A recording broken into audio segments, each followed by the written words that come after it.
Paper 151. Tarrying and Teaching by the Seaside.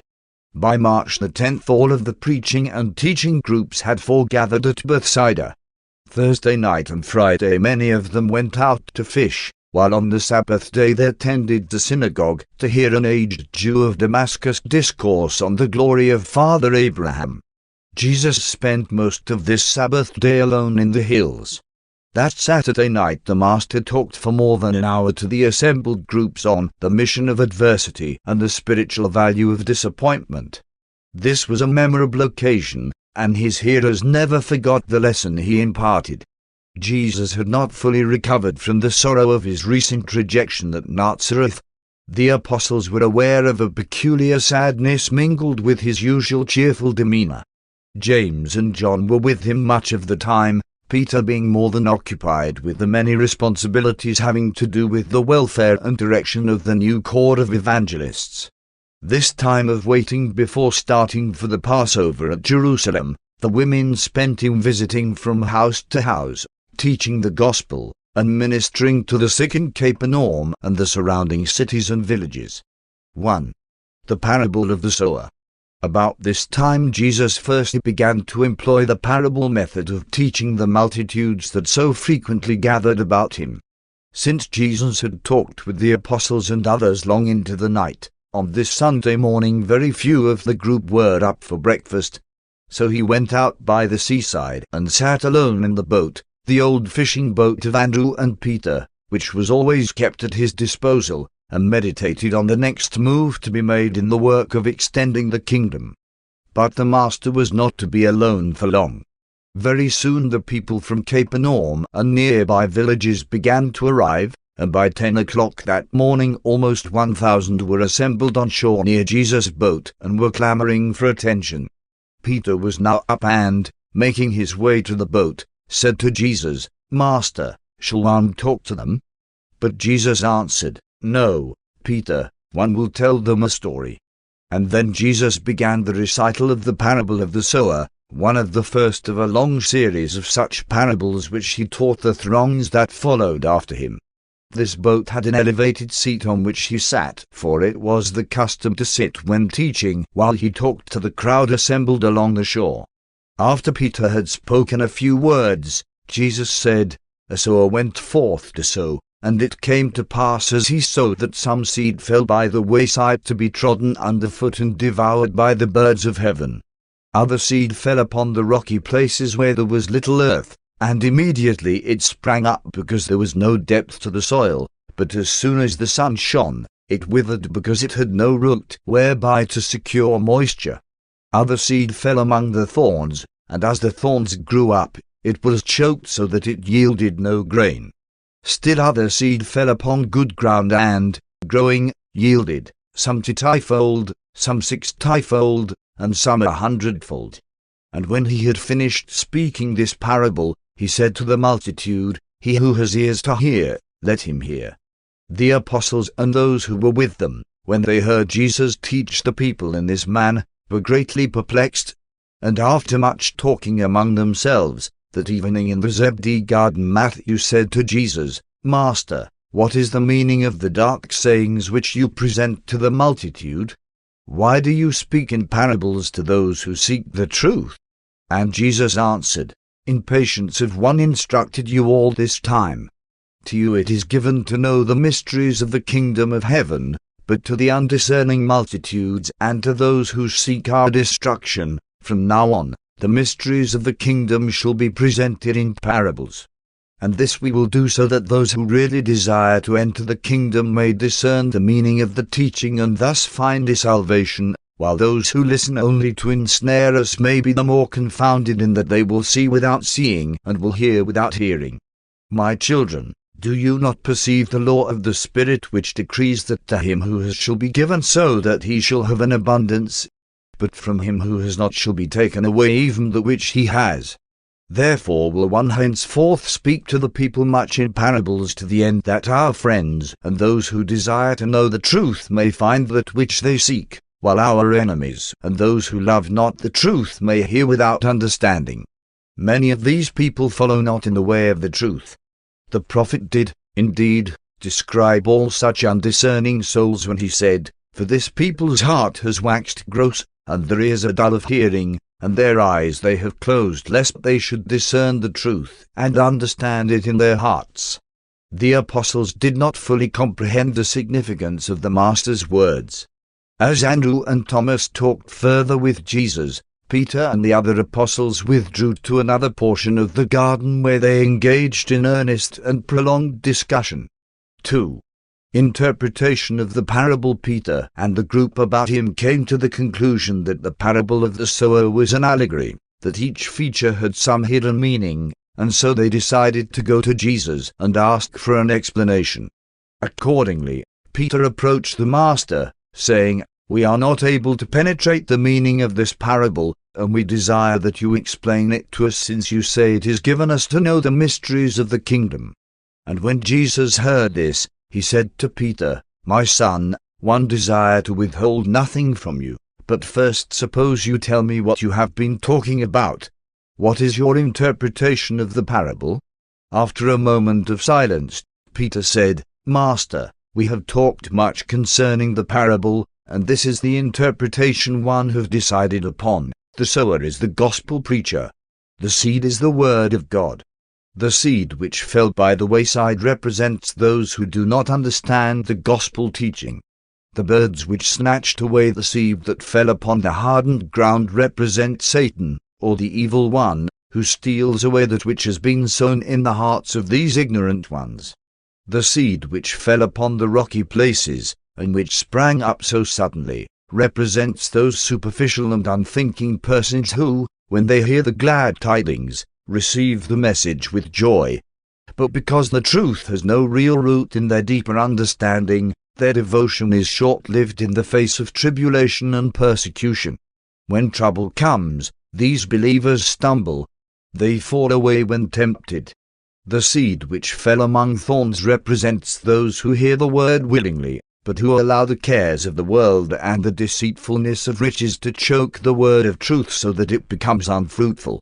Now the seed which fell on good ground and sprang up to bear, some 30, some 60, and some 100-fold, represents those who, when they have heard the truth, receive it with varying degrees of appreciation, owing to their differing intellectual endowments, and hence manifest these varying degrees of religious experience.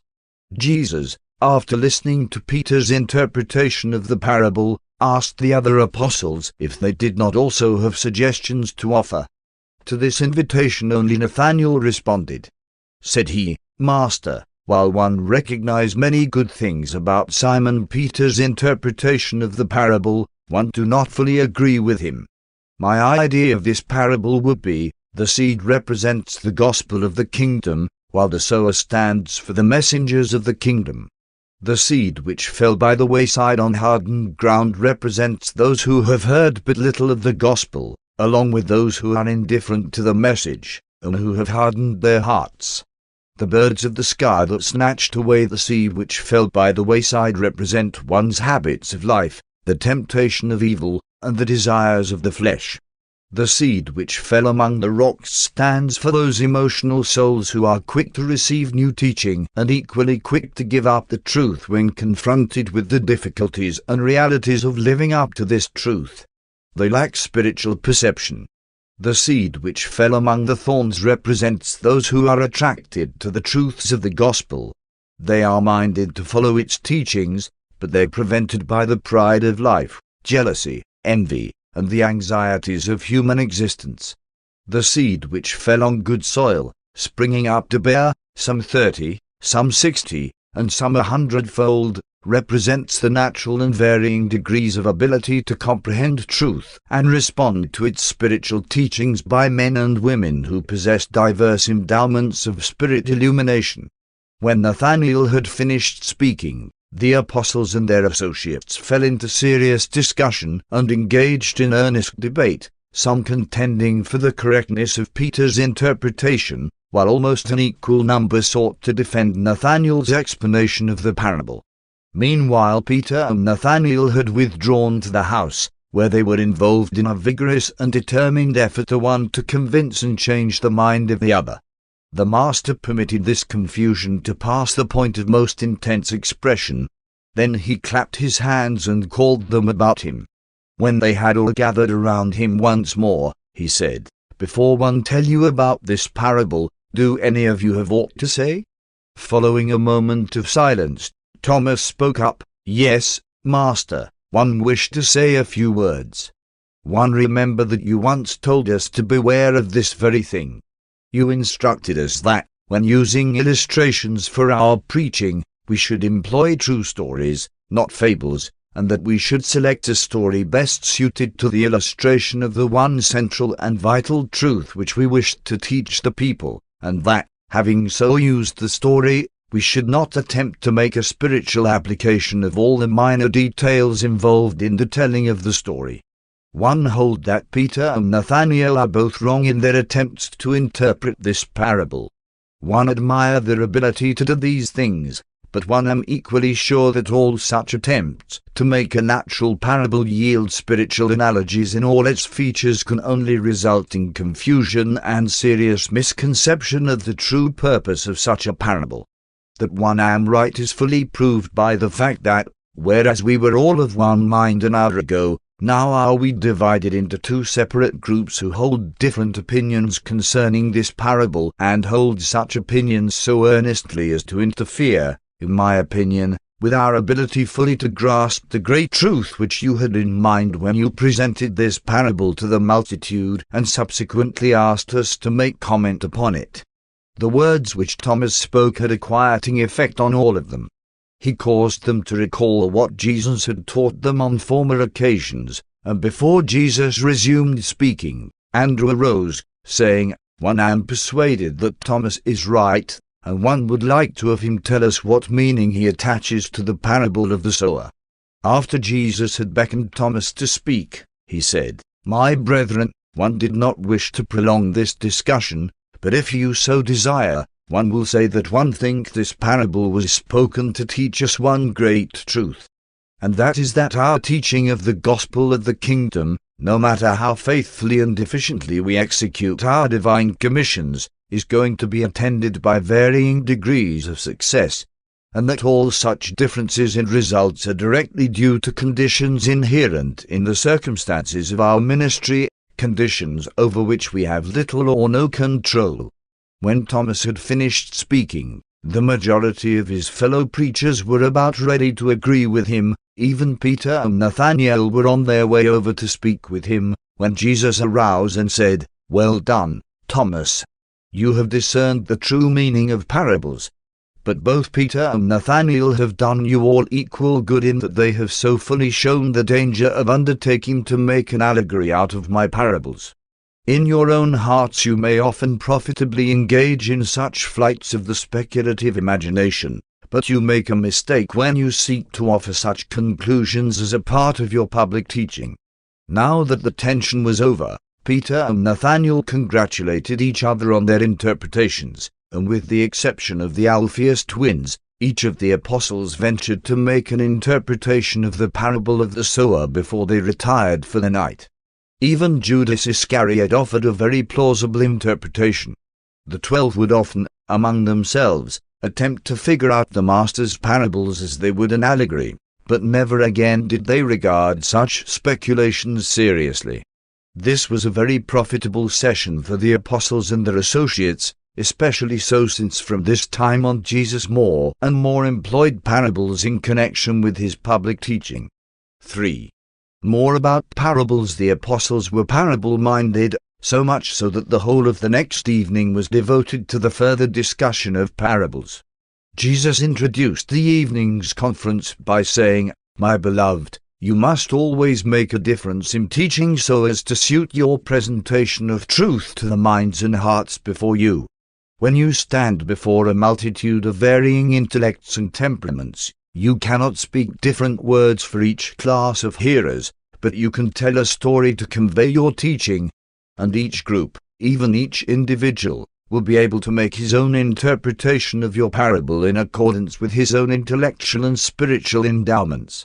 You are to let your light shine, but do so with wisdom and discretion. No man, when he lights a lamp, covers it up with a vessel or puts it under the bed. He puts his lamp on a stand where all can behold the light. Let me tell you that nothing is hid in the kingdom of heaven which shall not be made manifest, neither are there any secrets which shall not ultimately be made known. Eventually, all these things shall come to light. Think not only of the multitudes and how they hear the truth. Take heed also to yourselves how you hear. Remember that one have many times told you, to him who has shall be given more, while from him who has not shall be taken away even that which he thinks he has. The continued discussion of parables and further instruction as to their interpretation may be summarized and expressed in modern phraseology as follows. 1. Jesus advised against the use of either fables or allegories in teaching the truths of the gospel. He did recommend the free use of parables, especially nature parables. He emphasized the value of utilizing the analogy existing between the natural and the spiritual worlds as a means of teaching truth. He frequently alluded to the natural as the unreal and fleeting shadow of spirit realities. 2. Jesus narrated 3 or 4 parables from the Hebrew Scriptures, calling attention to the fact that this method of teaching was not wholly new. However, it became almost a new method of teaching as he employed it from this time onward. 3. In teaching the apostles the value of parables, Jesus called attention to the following points. The parable provides for a simultaneous appeal to vastly different levels of mind and spirit. The parable stimulates the imagination, challenges the discrimination, and provokes critical thinking. It promotes sympathy without arousing antagonism. The parable proceeds from the things which are known to the discernment of the unknown. The parable utilizes the material and natural as a means of introducing the spiritual and the supermaterial. Parables favor the making of impartial moral decisions. The parable evades much prejudice and puts new truth gracefully into the mind, and does all this with the arousal of a minimum of the self-defense of personal resentment.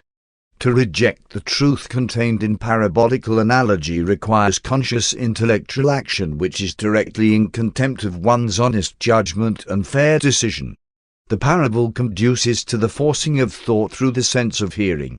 The use of the parable form of teaching enables the teacher to present new and even startling truths, while at the same time he largely avoids all controversy and outward clashing with tradition and established authority.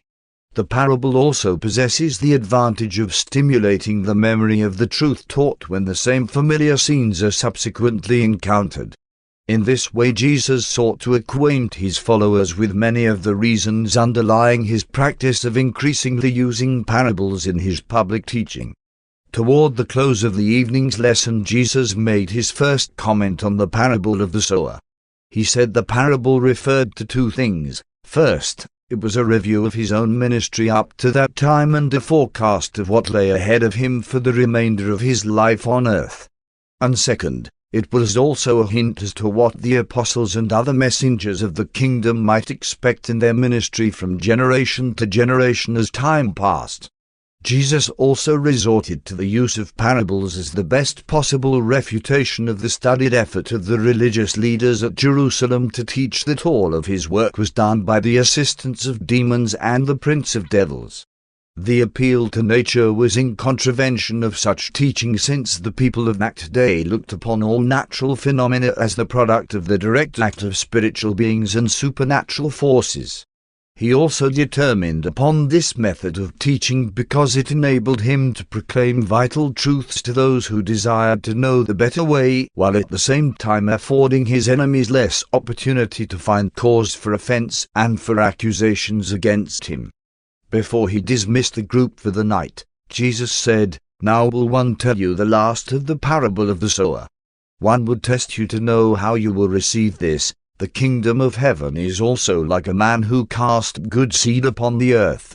And while he slept by night and went about his business by day, the seed sprang up and grew, and although he knew not how it came about, the plant came to fruit. First there was the blade, then the ear, then the full grain in the ear. And then when the grain was ripe, he put forth the sickle, and the harvest was finished." He who has an ear to hear, let him hear. Many times did the apostles turn this saying over in their minds, but the Master never made further mention of this addition to the parable of the sower. 4.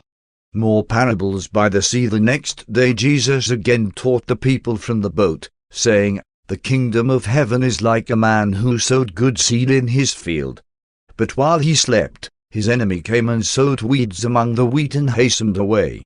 And so when the young blades sprang up and later were about to bring forth fruit, there appeared also the weeds. Then servants of this householder came and said to him, Sir, did you not sow good seed in your field? Whence then come these weeds? And he replied to his servants, An enemy has done this. The servants then asked their master, Would you have us go out and pluck up these weeds? But he answered them and said, No, lest while you are gathering them up, you uproot the wheat also. Rather let them both grow together until the time of the harvest, when one will say to the reapers, Gather up first the weeds and bind them in bundles to burn, and then gather up the wheat to be stored in my barn. After the people had asked a few questions, Jesus spoke another parable. The kingdom of heaven is like a grain of mustard seed, which a man sowed in his field. Now a mustard seed is the least of seeds, but when it is full grown, it becomes the greatest of all herbs, and is like a tree, so that the birds of heaven are able to come and rest in the branches thereof. The kingdom of heaven is also like leaven, which a woman took and hid in 3 measures of meal, and in this way it came about that all of the meal was leavened.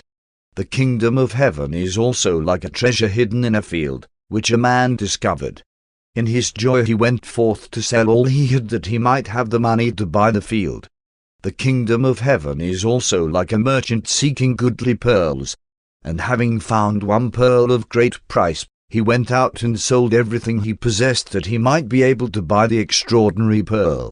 Again, the kingdom of heaven is like a sweep net which was cast into the sea, and it gathered up every kind of fish. Now, when the net was filled, the fishermen drew it up on the beach, where they sat down and sorted out the fish, gathering the good into vessels, while the bad they threw away. Many other parables spoke Jesus to the multitudes. In fact, from this time forward he seldom taught the masses except by this means. After speaking to a public audience in parables, he would, during the evening classes, more fully and explicitly expound his teachings to the apostles and the evangelists. 5. The visit to Chorea. The multitude continued to increase throughout the week. On Sabbath Jesus hastened away to the hills, but when Sunday morning came, the crowds returned. Jesus spoke to them in the early afternoon after the preaching of Peter, and when he had finished, he said to his apostles, "One am weary of the throngs. Let us cross over to the other side that we may rest for a day." On the way across the lake they encountered one of those violent and sudden windstorms which are characteristic of the Sea of Galilee, especially at this season of the year. This body of water is almost 700 feet below the level of the sea and is surrounded by high banks, especially on the west. There are steep gorges leading up from the lake into the hills, and as the heated air rises in a pocket over the lake during the day, there is a tendency after sunset for the cooling air of the gorges to rush down upon the lake. These gales come on quickly and sometimes go away just as suddenly. It was just such an evening gale that caught the boat carrying Jesus over to the other side on this Sunday evening. 3 other boats containing some of the younger evangelists were trailing after. This tempest was severe, notwithstanding that it was confined to this region of the lake, there being no evidence of a storm on the western shore. The wind was so strong that the waves began to wash over the boat. The high winds had torn the sail away before the apostles could furl it, and they were now entirely dependent on their oars as they laboriously pulled for the shore, a little more than 1.5 miles distant. Meanwhile Jesus lay asleep in the stern of the boat under a small overhead shelter. The Master was weary when they left Bethsaida, and it was to secure rest that he had directed them to sail him across to the other side. These ex-fishermen were strong and experienced oarsmen, but this was one of the worst gales they had ever encountered. Although the wind and the waves tossed their boat about as though it were a toy ship, Jesus slumbered on undisturbed. Peter was at the right hand or near the stern. When the boat began to fill with water, he dropped his oar and, rushing over to Jesus, shook him vigorously in order to awaken him, and when he was aroused, Peter said, "Master, don't you know we are in a violent storm? If you do not save us, we will all perish." As Jesus came out in the rain, he looked first at Peter, and then peering into the darkness at the struggling oarsman, he turned his glance back upon Simon Peter, who, in his agitation, had not yet returned to his oar, and said, "Why are all of you so filled with fear? Where is your faith? Peace, be quiet." Jesus had hardly uttered this rebuke to Peter and the other apostles. He had hardly bidden Peter seek peace wherewith to quiet his troubled soul, when the disturbed atmosphere, having established its equilibrium, settled down into a great calm. The angry waves almost immediately subsided, while the dark clouds, having spent themselves in a short shower, vanished, and the stars of heaven shone overhead. All this was purely coincidental as far as we can judge, but the apostles, particularly Simon Peter, never ceased to regard the episode as a nature miracle. It was especially easy for the men of that day to believe in nature miracles inasmuch as they firmly believed that all nature was a phenomenon directly under the control of spirit forces and supernatural beings. Jesus plainly explained to the 12 that he had spoken to their troubled spirits and had addressed himself to their fear-tossed minds, that he had not commanded the elements to obey his word, but it was of no avail. The Master's followers always persisted in placing their own interpretation on all such coincidental occurrences. From this day on they insisted on regarding the Master as having absolute power over the natural elements. Peter never grew weary of reciting how even the winds and the waves obey him. It was late in the evening when Jesus and his associates reached the shore, and since it was a calm and beautiful night, they all rested in the boats, not going ashore until shortly after sunrise the next morning. When they were gathered together, about 40 in all, Jesus said, "Let us go up into yonder hills and tarry for a few days while we ponder over the problems of the Father's kingdom." 6. The Cariza lunatic. Although most of the nearby eastern shore of the lake sloped up gently to the highlands beyond, at this particular spot there was a steep hillside, the shore in some places dropping sheer down into the lake. Pointing up to the side of the nearby hill, Jesus said, "Let us go up on this hillside for our breakfast, and under some of the shelters rest and talk." This entire hillside was covered with caverns which had been hewn out of the rock. Many of these niches were ancient sepulchres. About halfway up the hillside on a small, relatively level spot was the cemetery of the little village of Cariza. As Jesus and his associates passed near this burial ground, a lunatic who lived in these hillside caverns rushed up to them. This demented man was well known about these parts, having one time been bound with fetters and chains and confined in one of the grottos. Long since he had broken his shackles and now roamed at will among the tombs and abandoned sepulchres. This man, whose name was Amos, was afflicted with a periodic form of insanity. There were considerable spells when he would find some clothing and deport himself fairly well among his fellows. During one of these lucid intervals he had gone over to Bethsaida, where he heard the preaching of Jesus and the apostles, and at that time had become a half-hearted believer in the gospel of the kingdom. But soon a stormy phase of his trouble appeared, and he fled to the tombs, where he moaned, cried out aloud, and so conducted himself as to terrorize all who chanced to meet him. When Amos recognized Jesus, he fell down at his feet and exclaimed, "One know you, Jesus, but one am possessed of many devils, and one beseech that you will not torment me." This man truly believed that his periodic mental affliction was due to the fact that, at such times, evil or unclean spirits entered into him and dominated his mind and body. His troubles were mostly emotional, his brain was not grossly diseased. Jesus, looking down upon the man crouching like an animal at his feet, reached down and, taking him by the hand, stood him up and said to him, Amos, you are not possessed of a devil. You have already heard the good news that you are a son of God. One command you to come out of this spell. And when Amos heard Jesus speak these words, there occurred such a transformation in his intellect that he was immediately restored to his right mind and the normal control of his emotions. By this time a considerable crowd had assembled from the nearby village, and these people, augmented by the swineherders from the highland above them, were astonished to see the lunatic sitting with Jesus and his followers, in possession of his right mind and freely conversing with them. As the swineherders rushed into the village to spread the news of the taming of the lunatic, the dogs charged upon a small and untended herd of about 30 swine and drove most of them over a precipice into the sea.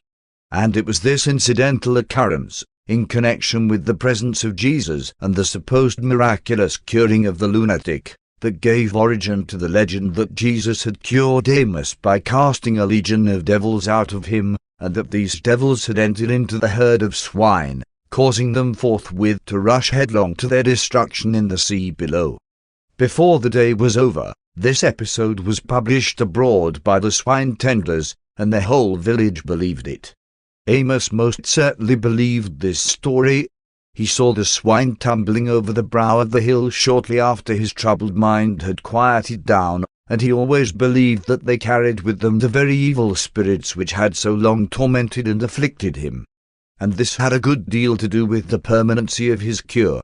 It is equally true that all of Jesus' apostles, save Thomas, believed that the episode of the swine was directly connected with the cure of Amos. Jesus did not obtain the rest he was looking for.